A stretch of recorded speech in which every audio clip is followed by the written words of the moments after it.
Falcons are up next. Where's their over-under? We're going to have Zach. I keep promoting it. We'll see what happens. God willing, of course. We're supposed to pre-record an interview with Zach Robinson on Wednesday, offensive coordinator, former co-host of this show, kind of, about 9 years ago now. But Falcons over-under is 7.5 here. So you're going to want to go under on these, huh? 7.5 for the Falcons. Well, he won't see this. He won't know. By the way, I don't know if these are like official or if she's just saying this is the right bet to take. I don't know, but she's taken over 7.5 here for the Falcons. No, I think it says up top where they're getting it from. It's from a sports book somewhere. Okay. Falcons, we've been pretty optimistic about Penix in the offense, but I still have questions about that defense taking steps forward this year, despite their draft investment on the edge.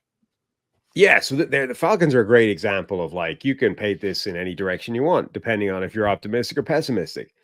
Optimistic, you say, look, Kirk Cousins, great as he is as a veteran mind, was a drag on this offense last season. I know he put up 500 yards one time, but they couldn't run the offense. They had to completely junk fast sways of the playbook. Everything had to be from a certain alignment. We couldn't run under center stuff because he couldn't make it to the running back. Like, all this stuff had to change, right? Because Kirk Cousins couldn't move and couldn't throw the ball that well from a bunch of different angles or a bunch of different areas. So this was not the offense that it should have been last year. As soon as Michael Penix came in, number one, he made some phenomenal throws in the couple of games that he played. But number two, he immediately put all that stuff back on the table again. Like, all of this offense, which, remember, is a Shanahan-McVay derivative offense. Zach Robinson coming over from being a Sean McVay disciple. This should be one of the most effective offenses in the NFL, and it looked like that as soon as Michael Penix came in. So huge optimism for that side because the offensive line is good, the running backs are good, the receiving talent is good, and now the quarterback might be good as well. Everything should be optimistic on the offensive side. And then defense, they didn't have a pass rush last year. In addition to not having a pass rush the last couple of years, they've addressed that in a heavy fashion by going and signing or drafting multiple first-round edge rushers this year to really try and turbocharge that. Plus, the guys they drafted a year ago were young. They were expected to take a little bit of time. Maybe they're not going to be written off. Maybe they can take a step forward. So if you want to be optimistic, look at all that young talent there to rush the passer.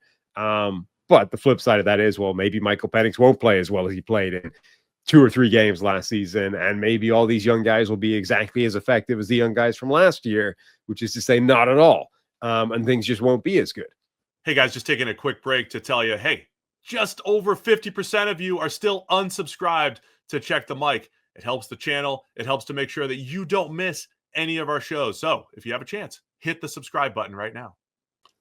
Falcons, so the whole NFC South, they're playing the NFC West this year.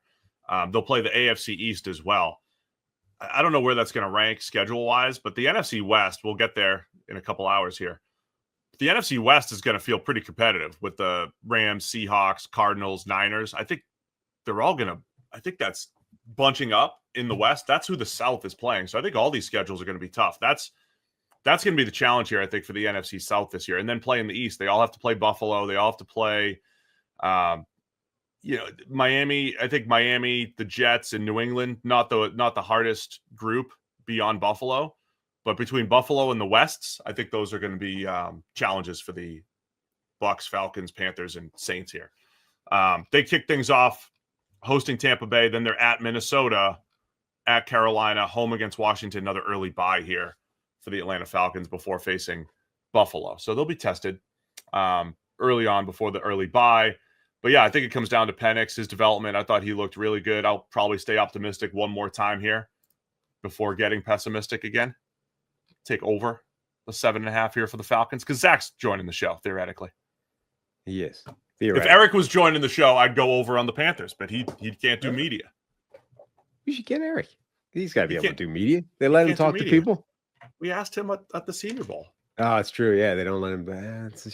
Maybe if we go through the official PR person like we're doing for Zach. Let's be serious. Would you let Eric talk? I would.